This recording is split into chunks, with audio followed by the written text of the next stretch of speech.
What is up, everybody? Welcome back to my channel, Mystic Watch, and today we got the 27 August patch notes. So I woke up, I saw some patch notes. I decided to make a video on the patch notes. But there's going to be a JP patch notes videos. But if you are on global, I said but a lot of times. If you are on global, I would recommend at least staying for King's character. He is the new festival unit. And up until now, Lost Vein Meliodas, Goddess Elizabeth, and now Fairy King are the three festival units. We're getting Lost Vein Meliodas at the end of this month. Or I shouldn't say this month because it's August. But within the next, I think, 3 weeks. I don't know at what point they're going to drop him.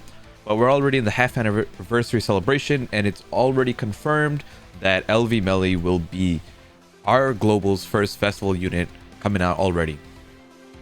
Elizabeth came out during the first anniversary. She'll most likely come out again on global at that point. And then King just dropped now for the, I believe it was the 20 million download celebration. But I don't know why they're saying it as 2,000. Maybe it has some other significance that I don't realize, but whatever. Festival units tend to be really strong.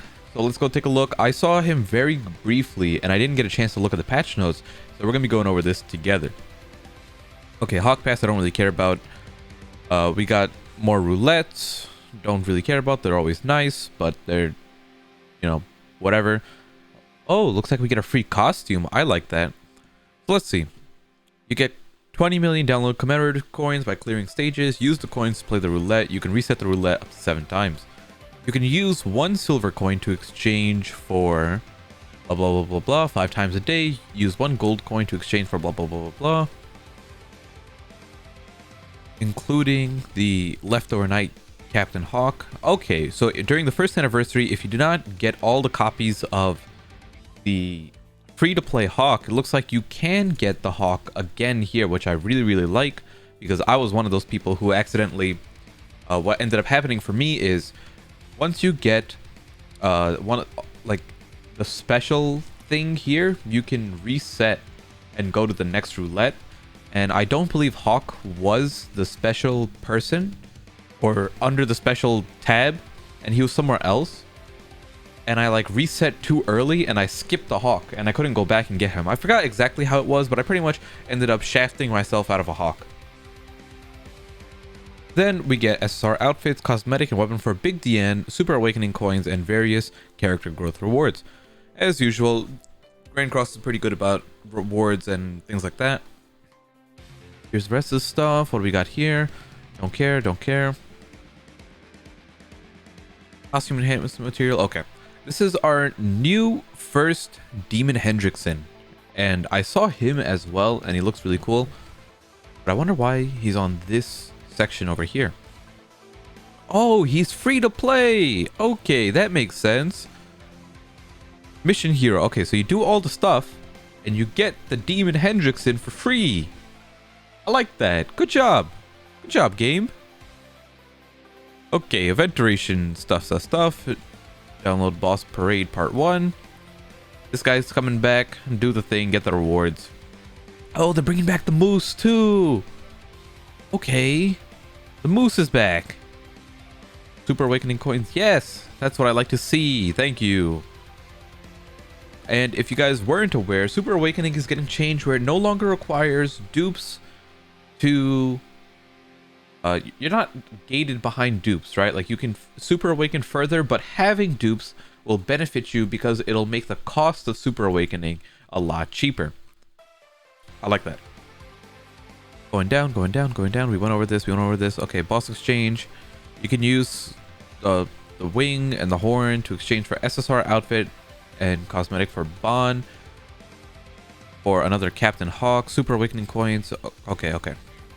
Did it mention anything about Bond here? No, those are just the clear rewards. Patrol double. Okay, good. Double skip tickets. I always like that. I don't know how much I have on JP, but at least on global I have about 400 tickets saved up. Deathmatch 100% spawn rate. You do the first one, you do the first boss run, and it'll just appear automatically. And here we go. Okay. Festival time. We got King with the wings. And at this point, we were already beyond the where the anime went off to. But now we're kind of like really getting into that point. So I think that's cool. I mean, if you didn't like the animation of the season, you're better off just watching it through the game at this point. Okay, prize single pull. This is gonna be like a typical festival banner, where the festival banner is 900 gems for the guaranteed. He will be at, oh, he's at 0.5. Okay, I like that.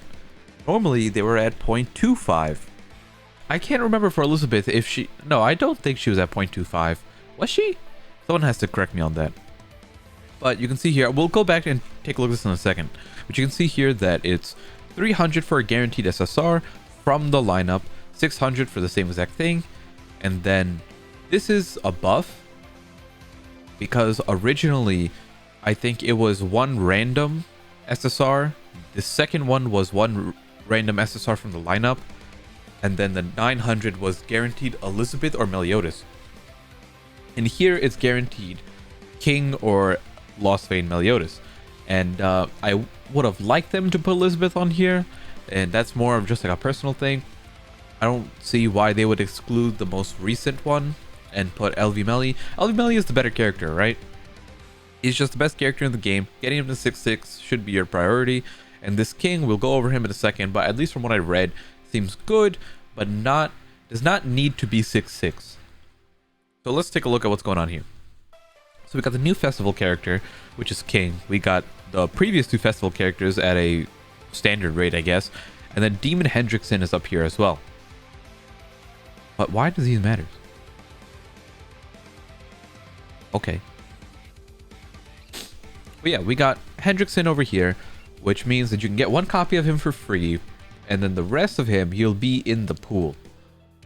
So I hope he's not as bad. I read his character, and his stuff also seemed pretty decent, but once again, Demon Hendrickson didn't have that high of stats, and I didn't see anything about him or this patch notes buffing Hendrickson. And when it comes to stuff like, yes, the kit is important, but also someone's base stats is really important too. Just take a look at Escanor, right? Escanor could have any combination of moves and it would not matter because his character himself just hits like a truck. So people need a combination of both good stats and moves. Okay, dupes of festival coins will give you dupes of festival units will give you a festival coin instead of the SSR coin. You can now use festival coins in the coin shop to exchange for Lost Vein Meliodas or Goddess Elizabeth. And I don't think they'll show it here, but I'm curious as to how much they'll cost. Event duration, what do we got here? Event, if you click here, but what are these? You can exchange stuff for other stuff. Okay, why? This needs to be permanent. The top three, exchanging horns for other stuff, or like wings and ears, like 2 of one for another one, should be a permanent thing.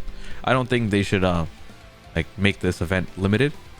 And look at this, exchange SSR pendants for SR pendants. We're finally getting it in. That's really good. The hammers and the engraving stones I don't care about too much, since both are always needed at any time. It's not like ever a, you know, you're never gonna have an abundance of one. You're just gonna always need both. Like, unless you have every single set of gear perfectly maxed out from your rolls somehow, then sure. Gold spend event, I always like these. You get a part 1 GSR ticket. Super Awakening coins, Super Awakening, yes, okay, good.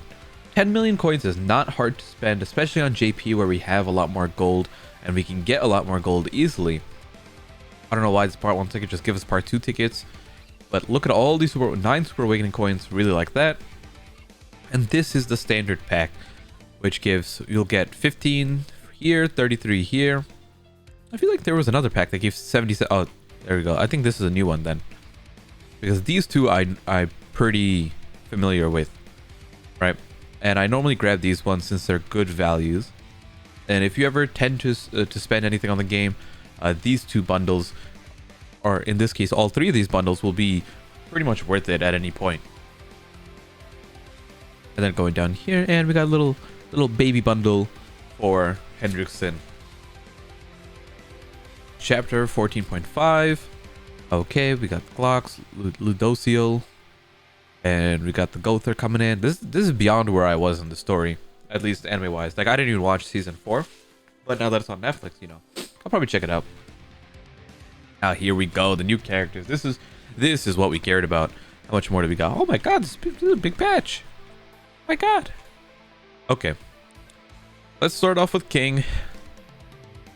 His passive is Awaken Power. Nullify the cleansing effect on recovery skills on enemies with 2 or more poison, bleed, shock, or corrosion effects. If there are 3 or more of the aforementioned debuffs, further decrease the enemy's ultimate gauge by 1 orb at the end of your turn. This is a really cool passive, but requires a team to be built around King. It's a strong effect, like really strong effect. And normally these effects were bad for 2 reasons. One, their effects just weren't strong. Their effects weren't strong at all. Like poison, bleed is the only one that does anything. The rest of them don't really do a single thing. Shock doesn't do anything, but shock is seen on AoE moves. Poison, the same thing. Like, bleed is pretty much seen exclusively on single target moves, while the other 2 are seen on AoE moves more often. And then there's corrosion. But corrosion is actually like a good buff. So, I mean, a good debuff. Corrosion is pretty strong. So if you have 3 or more of these, so the way it works is if you have 2 of these, right, 2 of the 4, then they can't cleanse it. If you have 3 of the 4, then they will lose 1 ultimate gauge at the end of the turn. And the nice thing about these effects is they typically tend to be 3 turn minimum. Corrosion is what? I don't know if corrosion is 2 or 3 turns. Let me take a look. Only a couple people have corrosion, but let's go to Demon Meliodas.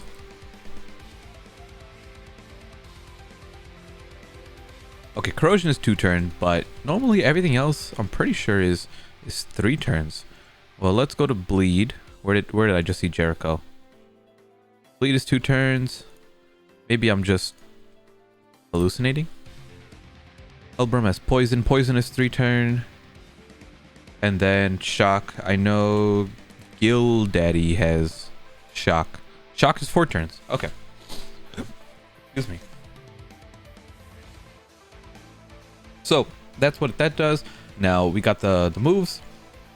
Guardian Punch inflicts 450% damage to one enemy. Release 130% of any dot damage. Damage over time, shock, poison, bleed, etc. Release deals a percentage of the leftover dot buff damage as additional damage. Okay, so this is where it needs a little bit of explanation. Now, for reference, the first part of the move is just single target damage, and I like to compare this to Escanor. Escanor does 500% and fills ultimate move by 2, and another one that I like to take a look at is Meliodas, because he does 600% damage with no other effect, right? So Meliodas is always the baseline for how moves need to be balanced around, because they can never do more damage than this without like needing some sort of weird thing going on. But this is the most amount of damage you can do on a move because this has no other effect. So 450% is a pretty high multiplier. It's not 600%, but the reason for this is you release 130% of any dot damage, meaning if these buffs or these debuffs, shock, poison, bleed, are on them, and let's say all 3 of them are on them, this will do a lot of extra damage. And the way this works is, let's say bleed. Bleed says I'll do 80% of the damage over time. So if I hit you with a move that does 10k damage, you're now bleeding 8k damage for the next 2 turns. What release does is it says, okay, that 8k damage that you were doing, do 130% of that right now as part of this move. And then I'm just curious for myself, 8 times 1.3, it would do 10.4k damage extra. And that's how it works.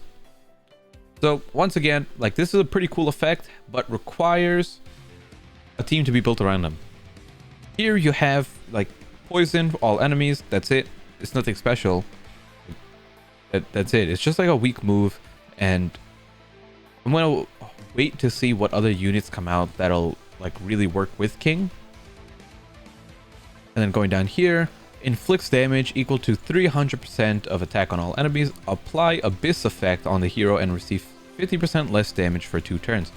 So you tank, half damage, really good. And then Abysses inflicts 30% of damage dealt with this ult on the enemies at the start of the enemy's turn. So before they start, think of it like an Esterosa effect. They'll take 30% additional damage. Now this is pretty unclear if the Abyss effect is also 2 turns long, meaning they take 30% twice, because otherwise, like, I would rather just have like a regular King move where I just kill them, you know? And then here's the 6/6 where the Abyss damage goes up and the regular damage goes up as well. Now, going down to Hendrickson, Demon Hendrickson increases damage of allies' debuff attack skills by 50%. This works on the back, by the way. So this actually works with King, and this would make this move 205%, 300% at gold rank, or 307.5, whatever the heck it is. Dark Nebula. This is like the Hendrickson that you see from the story. Inflicts damage equal to 250% of all enemies, shocks for 4 turns, and once again, this is buffed on himself. Inflicts damage equal to 190% of all enemies, makes targets bleed for 2 turns. I believe this is our first AoE bleed, which is really nice. And it's 90% damage? I didn't realize that. Oh, I guess I was wrong. I always thought it was 80%. Am I gotta double check this.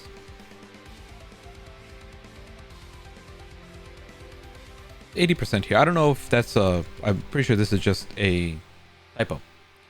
Then ultimate is inflicts weak point. That's it. This is the same one that he always had. Okay, let's keep going. I think the Hendrickson is cool. I don't know how strong he'll be, but maybe he will hurt because of this passive. Okay, going down, costumes. They're going to be a bunch of UR stuff because he's festival unit. New story battle event, don't care. System changes. What do we got here? Ult level restriction is now removed when super awakening a hero. You're now able to super awaken by consuming the required amount of coins depending on the ult level. For example, the amount of coins required are blah blah blah. Phase 1, 3 coins. Phase 2, 6 existing. Okay, and 9, whatever. Pretty much this was the thing I was describing before. No longer need ultimate levels. So if you get 1 copy of King, you can get him to SA, you can get him to Super Awakening for just like that. Deathmatch tutorial, clear rewards. Upon clearing quests that lead to unlocking a new deathmatch, you'll get some new rewards.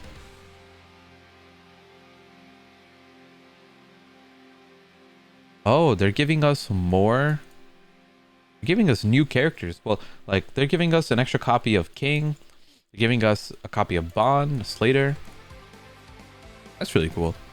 Knighthood shop changes, system changes. Okay, I don't really care about that. Removal of diamond option to refresh the shop. New items lighted. I don't like this. Item purchasable limit. Okay, that's fine.